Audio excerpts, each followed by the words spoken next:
नमस्कार. ओळखलेत मला? मी सावित्रीबाई ज्योतिराव फुले. सातारा जिल्ह्यातील खंडाळा तालुक्यातील नायगावच्या खंडोजी नेवासे पाटलांची मी कन्या. वयाच्या अवघ्या 9व्या वर्षी ज्योतिबा गोविंदराव फुले नावाच्या एका माणसाशी माझं लग्न झालं.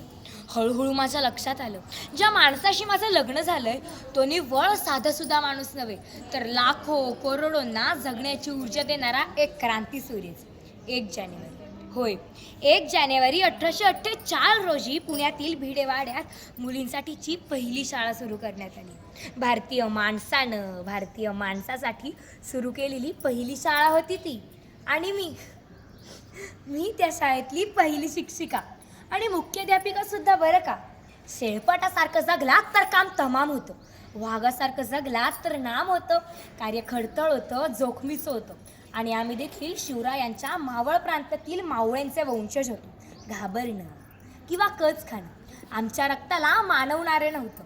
सनातन्यांची मात्र धर्मगुडाला म्हणून कोळेपोळी सुरू होती. सर्वसामान्य माणसाने शिक्षण घेतल्यावर कसा काय धर्म बुडाला यांचा? इतका तकलादू असू शकतो का धर्म?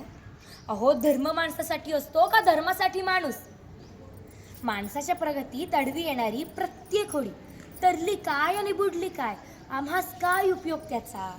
आमचं जगणं किंवा मरणं हे तर आमच्या लेकरांच्या उन्नतीसाठीच होतं ना. हां, हे मात्र खरं, या झीज होती, हानी होती, अक्षरशः अपमान देखील होता. पण उद्याचा संसार घडवण्यासाठी आमच्यासारख्यांचा खडतळ प्रवास होता.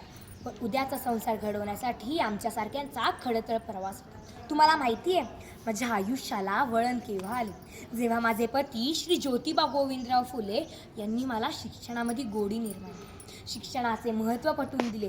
एवढेच नाही तर शिक्षणाचे अमृत समाजामध्ये वाटून समाजाला एकजूट करण्यासाठी हातभार लावण्याचा उद्देश माझ्या आयुष्याला दिला. खूप झटलो, खूप काही सहन केलं, पण करून दाखवलं. असंच एक दिवस शिकवायला जात असताना एक धादिंगड मला आडवा आला आणि म्हणतो कसा, "एक टवळे, आमच्या पोरींना शिकवणं बंद कर, नाहीतर मार खाशील आमचा." त्याला तिथेच चोरात कानाखाली लावून दिली आणि म्हटलं, "आज आडवा आलायस, थोबाड फुटले. पुन्हा जर आडवा आलास तर तुझ्या रक्तानं सारी धरती माखवल." मला खूप त्रास दिला, शेण टाकलं, काही बोलले. मी शांत बसले. माझ्या अंगावरती दगडफेक केली, मला शिव्या दिल्या, मी गप्प राहिले. पण एक धादिंगड मला आडवा येतो, माझा हात धरतो आणि मला म्हणतो की मुलींना शिकवणं बंद कर. नाही, मुळीच नाही. बहुतेक तो विसरलास की मी महात्मा ज्योतिराव फुलेंची पत्नी होते आणि खंडोजी नेवासे पाटलांची मुलगी. तिथेच त्याला सुनावलं. कसा बसा स्वतःला सावरत तो तिथून निघून गेला आणि माझं अब्रूहरण होताना बघायला आलेली लोक तिथनं नाराज होऊन निघून गेले. परंतु मी थांबले नाही, पुढे चालत राहिले. अचानक अशीच एकदा प्लेगची साथ आली. तेव्हा कुणीच कुणाची मदत करेनासा झालं, शेजारच्याशी बोलाना झालं.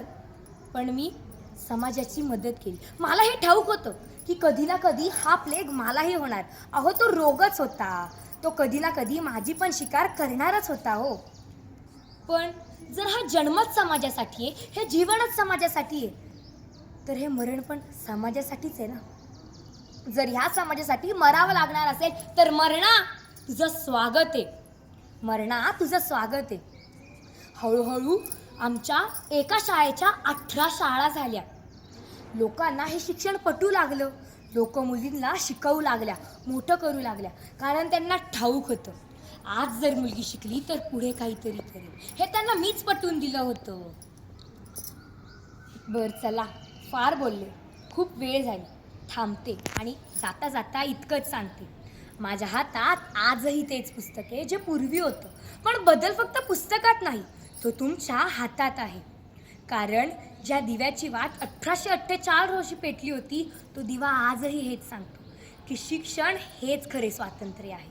धन्यवाद.